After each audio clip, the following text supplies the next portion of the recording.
Okay, 3, 2, 1.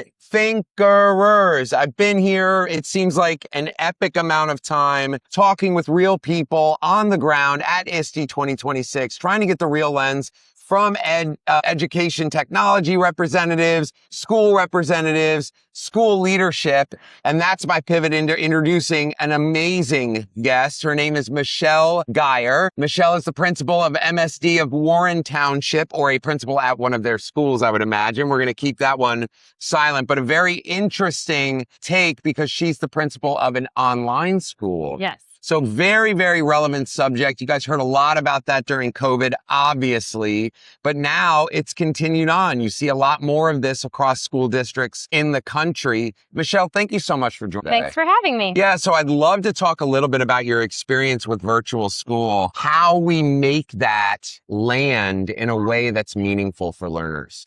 It's a big question. It is a big question. I've been in the online learning space for a really long time. My current school is a K-12 online and hybrid school. And I think the thing that is so important for especially online schools to remember is the reason students are coming to us, the reason families are choosing this for their students is because they are wanting the flexibility. And so I think what makes my school successful is that we really lean into that flexibility. So when I'm asked, what does it look like? What's a day in the life for a student at Warren Online Academy? That's a hard question to answer because it really varies based on the student that's enrolled and what they need. You're doing it right then. Yeah, I'd like to think so. Yeah. We're really trying. So, at our school, you're going to see students in what we call a bicronous model. So it's a mix of synchronous and asynchronous. Some students with more synchronous than others. I have fully asynchronous students. I have hybrid students who come into the building, some for just a half day, some 4 days. It's really just based on the student and their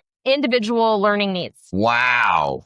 That's a mouthful, friends. And clearly it's much more, right, than curating a typical school experience because that's been done for years and years and years and years, right? So we have this model and example to kind of look off. Meanwhile, you're kind of creating and iterating a model as we go along, as the need grows. One of the things that we've recognized is, one, the rise in attendees of virtual school based on neurodiversity, based on parent want, need, all of that. How do you see virtual schools' place and online schools' place in the overall educational system that we're deploying towards children? And I'm not just talking about your school district. I'm talking about like a macro of the United States. I think you're right. Online learning has really shifted. There's pre-COVID and post-COVID. It's such a marker in time. The biggest difference between 2019 online learning and even 2021 online learning is not so much a difference in availability. It was available for families prior to COVID.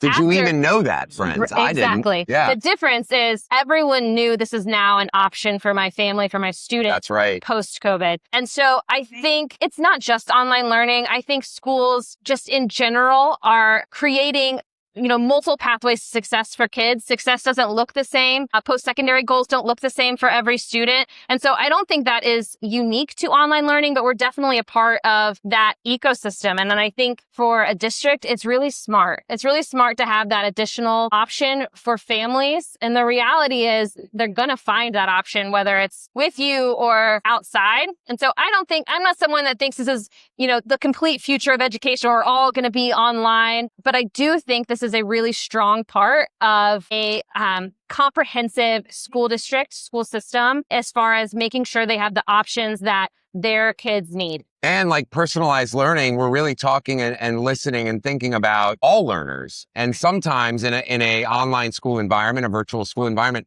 you're going to get kids that thrive. Huh? My day job, I own preschools. I have 10 across the country. We do foundational personalized learning. And the reason I mention that is we opened our schools very early in 2020, worst time to open ever. Wow. And in that, thank you so much, Jim.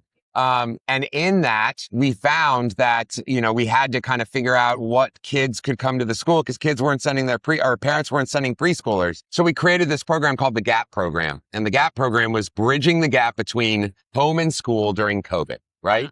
So we had educators on the ground in-house with learners. These are essential worker learners, parents that were essential workers. And some of these kids, not all of them, like you're saying, had their best year. Right. right? And so that says something is if we're putting them in comfortable environments because otherwise they really struggle with maybe social anxiety or maybe, pressure and, a million other things that could be going on. Sometimes those environments are the best. And I wasn't one of the people that was like, yes, online school until I saw I'm not thinking of every learner. I'm thinking of learners in the context of this environment, right? When we need to be really thinking about, context of all environments when it comes to learning, because that speaks to a personalized learning and every kid, like you said before. I wanted to pivot in talking a little bit about one of the challenges that I saw, and I'm interested to hear how you guys have faced this, is community, right? So it's really important for kids to know other kids. It's really important for kids to know their adults, to be inspired, to have that kind of community energy. How do we facilitate that? There's a multifaceted answer for that. Love it. I write about this a lot in my book, The Perfect Blend. It really comes down to there are three forms of interaction. And the two that are really around community, it's student-to-teacher interaction and student-to-student interaction. And I would posit that in every single online lesson, whether it's fully asynchronous and students are working at their own pace independently, or if you're live in video conferencing software platform, those two things need to be present every time. Yeah. And that's an instructional move. So it's not just about icebreakers or getting students together. All of that's important, but we need to be designing our online lessons with that in mind. Every asynchronous lesson, students should not be isolated. They should have a chance to connect with others or even post publicly to an online board where they can engage with other students' content. The worst thing you could do is create an online course or an online lesson where students feel alone. And the sense of belonging is so critical to learning and to student engagement. Human flourishing. Exactly. Yeah. And I think it starts with instruction. I absolutely love it. Michelle, what a pleasure. Unfortunately, we have to move through these. I would sit and talk with you forever. So you mentioned a book.